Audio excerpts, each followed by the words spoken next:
చెప్పండి అని నేను అడుగుతున్నా. నేను సిద్ధంగా ఉన్నా. ప్రతిపక్ష నాయకుడిగా మీరు సూచన చేయండి. మా నిర్ణయాలలో లోపాలు ఉంటే ఎత్తి చూపండి, సవరించుకోవడానికి మేము సిద్ధంగా ఉన్నాం. కానీ విద్వేషం వెళ్ళగక్కి నీ కోపాన్నంతా మాటల రూపంలో ప్రదర్శించే ప్రయత్నం చేస్తారు. ఆయన కళ్ళకు ఆయన చూపుకు ఒకవేళ బలమే ఉంటే ఆయన కడుపులో ఉన్న విషంతోనే ఒకవేళ ఎదురుగున్న వాళ్ళని మాయం చేసేది ఉంటే ఈ పార్టీకి వేదిక మీద ఉన్న మేము ఎవ్వరం లేకుండా పోయేటోళ్ళం. అంత విషం ఆయన మాటల్లో కళ్ళల్లో కనిపిస్తుంది. ఎందుకే 40 ఏళ్ళు తెలంగాణ ప్రజలు నేను గుండెల్లో పెట్టి చూసుకున్నందుక కాంగ్రెస్ విలన్ అంటాడు. నాకు నిజంగా ఆశ్చర్యం కలిగింది. కనీసము మాట్లాడే ముందు మనం ఏం మాట్లాడుతున్నాం, మనం మాట్లాడిన తర్వాత ప్రజలు ఏ విధంగా తీసుకుంటారని ఆలోచన చేయాలి కదా.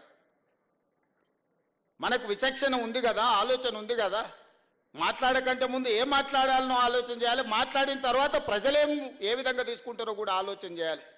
మొట్టమొదటి విలన్ తెలంగాణకు విలన్ కాంగ్రెస్ పార్టీ అని ఎంత పెద్ద మాట అది. తెలంగాణ ఇచ్చినందుకు విలన్ అయిందా?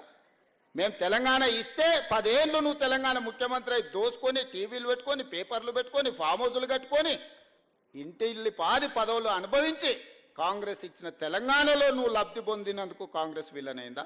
అంటే గింటే ప్రజలనాలే కాంగ్రెస్ని ఏమన్నా అయ్యా మీరు తెలంగాణ ఇస్తే ఇగో ఆయన గట్ట తయారయ్యిండు గిట్లా అచ్చోసిన ఆంబోతులు మా మీద ఎందుకు వదిలిన అని ప్రజలేమన్నా ఆవేదన వెలిపుచ్చారంటే అర్థం ఉంది. కానీ నీకెక్కడిది అర్హత మాట్లాడడానికి? అంటే ఆయన ఆలోచన ఎట్లుందో ఒక్కసారి ఆలోచన చేయండి. ఆగమైందంటుండు. ఏం ఆగమైంది? నీ కుటుంబం ఆగమైందేమో.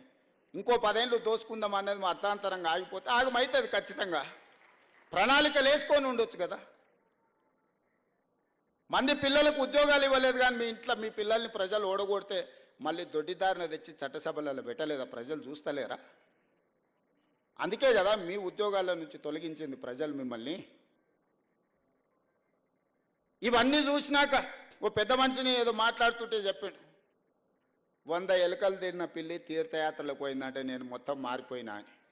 వరంగల్ సభ గట్లుంది. చేసిన పాపాలన్నీ చేసి వరంగల్ పోయి నేను కడిగేసుకున్నా అని ఆయన అనుకుంటుండు. కడగలేదు, 101వ పాపం కూడా అక్కడ చేసి వచ్చిన స్వామి నువ్వు. ఎందుకంటే కాంగ్రెసే తెలంగాణకు విలన్ అనడం ద్వారా. కానీ ఒక్కటి మాత్రం నాకు అర్థమైంది, నా పేరు తీసుకొని కూడా ధైర్యం రాలే. మొత్తం ప్రసంగం మీరు గమనించండి, ఎక్కడైనా పేరన్నా తీసుకున్నాడా? మా కాంగ్రెస్ పార్టీ కార్యకర్తల బలం ఏందో దాన్ని బట్టి అర్థమైంది కదా.